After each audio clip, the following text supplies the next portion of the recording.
The other ones have stopped. We spoke about paradigm shift. I don't like paradigm. People in the public don't like paradigms. I agree with it. But I think we should speak about change of civilization. Our civilization is in crisis. You know why? Because it's not able to think its own future in a sustainable and socially inclusive way. C'est fini, in a certain sense. The public is not believing anymore in that kind of civilization. The public belief goes down every day. And Willis Harman, one of my friends in California, thinker of the Silicon Valley, said in 1997, when that trust of the public goes down, the system, the civilization is fini. So,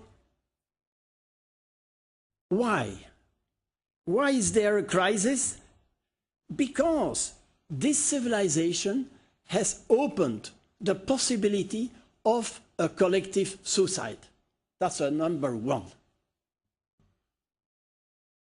We are overshooting the Earth's capacity, we know that. And now we have, well, adding China and Brazil and India, and it's evident that we cannot continue 100 more years with the system industrial, capitalist and patriarchal. The values are patriarchal. All that system is not giving the citizens any hope. The level of hope is going down every day. So nobody is guilty. Personne n'est méchant. Nobody, we say in French, nobody is bad. That's not the problem. It's a structural problem. When we were working with Delors, it was number one, think, I pay you to look at the underlying currents in the sea, not the waves. Don't look at the waves. Look at the currents. What I say here, the big currents of our civilization are changing direction. But there is a very good news, because the motor of change is this danger. Humanity's collective subconscious has already chosen life. Yeah. Why? Because the values here, in every citizen in the world, the values are changing towards sustainability, social values, solidarity, family values. We are rediscovering a lot of values, but it's here. It doesn't pop up until our minds. So we are in a strange situation where new values are popping up, but our intellectual frame is not ready. Give ourselves a bit more time. Eurostat in 97, we used Eurostat, shows that 20%, 100 million European citizens are changing values in silence. 50 million in America, and probably the same amount in China, India, South America, Australia. In this group, 66% are women. It means that this change, this civilizational change, is led by the women in silence. This is important. Now, let us, I have not very much time. Let us quote two quotations of the Commission. And it's introducing me to the second part. The basic challenge of a new economic development model is to reverse the currently negative relationship between environmental conditions and the quality of life in general on the one hand and the economic progress on the other. That was European Commission 93. So we have to reverse the economic logic. It has not been understood very well. Willis Harman, my friend in California, we are living through one of the most fundamental shifts in history, a change in the actual belief structure, the values of Western society. No economics, political, or military power can compare with the power of a change of mind. By deliberately changing their images of reality, people are changing the world. Now let's go to the knowledge society, very quickly. 10 points. Everything I will tell you, you know. Nothing that I will say is intelligent in the way that you would not know it. But the core of the knowledge economy is new. It's not anymore a machine who makes a car. That was a machine-centered approach. Now, the value creation process is applying knowledge to create new knowledge. For example, TED, Technology, Entertainment, Design. It means that the tool of production is human brain, human body, human soul, and human heart.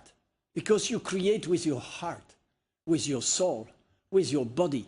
If you do not respect all those human things, you're finished. Not because there is no other way. So the new CEO is a guy, it's not command and control anymore. It's enabling creativity and sharing, caring for humans. That's the reason why they speak about human capital, HR. C'est à la mode. Because it's a new tool of production. The machine approach is fini. That was good for industrial society. But now Apple, why is Apple so successful?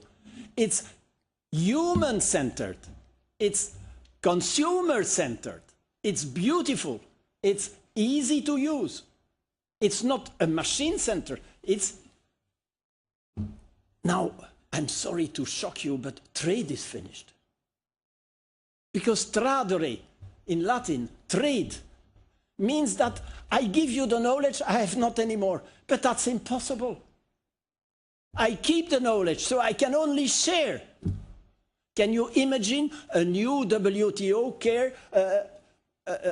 who would become new world sharing organization? Yeah. But we are going towards free sharing.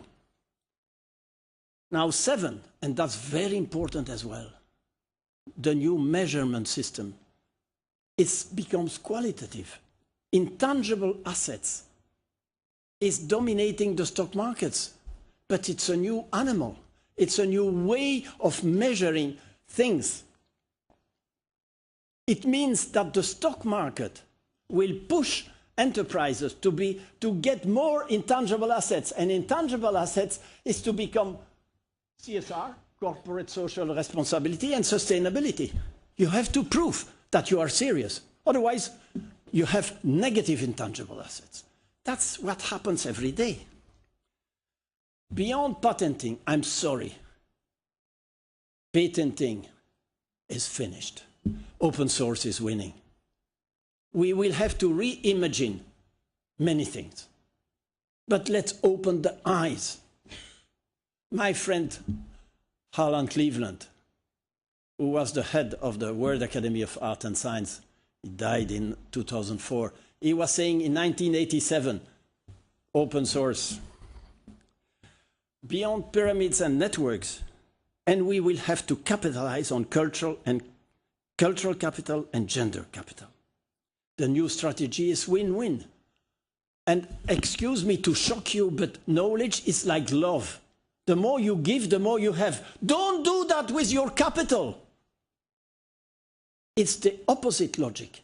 Can we understand that we have in the pocket, Lisbon strategy, a new animal, a new wine, and we always put it in the old baskets? Doesn't work.